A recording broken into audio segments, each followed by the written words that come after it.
नमस्कार, मेरे YouTube channel Sharda diaries में आप सबका स्वागत है। ऋषि विश्वा और माता केकसी के पुत्र रावण के बारे में ज्यादातर लोगों को यही जानकारी है कि रावण केवल अयोध्यापति श्री राम से ही आ रहा था। लेकिन सच तो यह है कि भगवान राम के अलावा रावण 4 और अन्य लोगों से भी पराजित हो चुका था। ये बात सुनने में यकीन नहीं होती है, लेकिन यह सच है।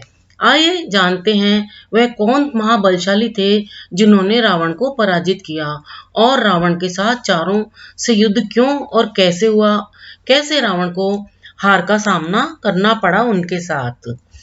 महाबलशाली, समस्त तंत्र मंत्र के ज्ञाता और ज्योतिषशास्त्र के प्रखंड विद्वान रावण को एक समय अपनी शक्तियों पर बहुत घमंड हो गया और तब वह प्रत्येक प्राणी को तुच्छ ही समझने लगा।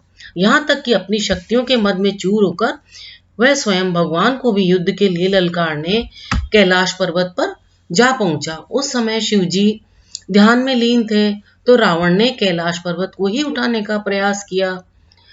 शिव ध्यान की अवस्था में भी यह जान गए कि रावण को अपनी शक्तियों का बहुत घमंड हो गया है। तब शिवजी ने अपने पैर के अंगूठे से कैलाश पर्वत का भार इतना बढ़ा दिया कि वह भार रावण उठा ही नहीं सका और उसका हाथ कैलाश पर्वत के नीचे दब गया। लाख कोशिश करने के बाद भी जब रावण अपना हाथ नहीं निकाल सका, तो उसने अपनी पराजय स्वीकार करते हुए उसी समय तांडव स्तोत्र की रचना करी और इससे शिवजी रावण पर प्रसन्न हुए। उन्होंने रावण को मुक्त कर दिया। इससे उसके बाद से रावण ने शिवजी को अपना गुरु बना लिया। रावण ने जब पृथ्वी के अधिकांश राज्यों पर विजय प्राप्त कर ली, तब वह युद्ध के लिए किष्किंधा जा पहुंचा। किष्किंधे का राजा बाली था। जिस समय रावण किष्किंधा पहुंचा, बाली भगवान की पूजा में व्यस्त थे। रावण के बार बार युद्ध के लिए ललकारने से बाली की पूजा में विघ्न हो रहा था। बाली के पहरेदारों ने रावण को रोकने का बहुत प्रयास किया, लेकिन वह नहीं रुका और वह बाली के पूजा कक्ष तक पहुंच ही गया। इससे क्रोधित होकर बाली ने रावण को अपनी बगल में दबा लिया।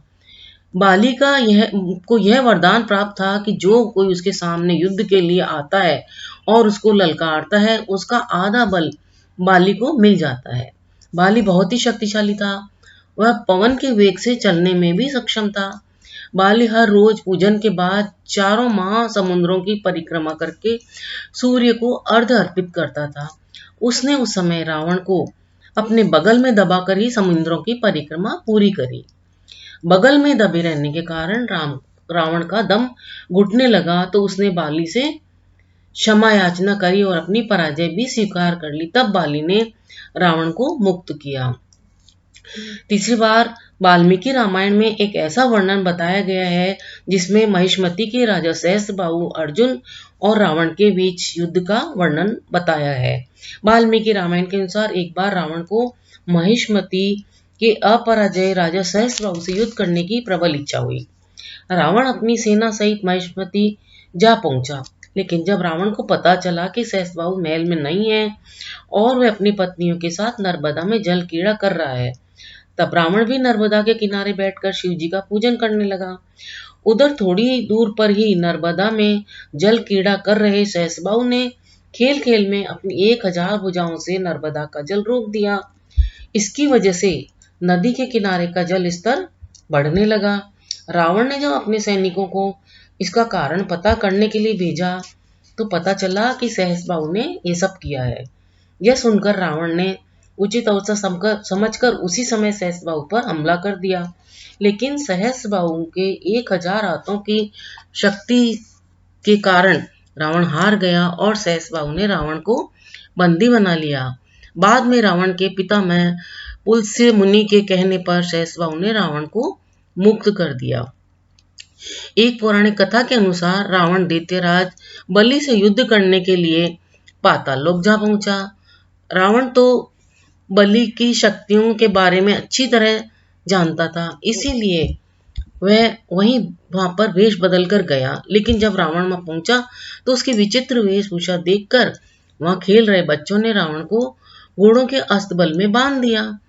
सभी कोशिशों के बाद भी रावण उन बंधनों से वहां पर मुक्त नहीं हो पाया। इस बात की जानकारी जब राजा बलि को मिली तो वे वहां आए और रावण के क्षमा मांगने पर उन्होंने उसे मुक्त कर दिया। इस प्रकार रावण एक बार पुनः बलि से हार गया। रावण एक ब्रह्मज्ञानी, कुशल राजनीतिज्ञ, बहुविद्याओं का बहुत बड़ा ज्ञाता था, पर उसे अपने बल और ज्ञान का बहुत अभिमान हो गया था। इसी अभिमान के कारण रावण का भगवान राम के साथ युद्ध हुआ और यह उसका अंतिम युद्ध था जिसमें उसकी मृत्यु हुई और उसे मोक्ष की प्राप्ति हुई। ये सच भी कहा गया है कि किसी भी चीज का अभिमान प्राणी को अधिक होना उचित नहीं है। ये उसके अभिमान का कारण उसे पतन का कारण बन जाता है। वीडियो की ये जानकारी कैसी लगी कृपया कमेंट बॉक्स में कमेंट करके अवश्य बताएं। वीडियो को लाइक शेयर सब्सक्राइब करना भी ना भूलें। आप सभी को वीडियो देखने के लिए बहुत बहुत धन्यवाद।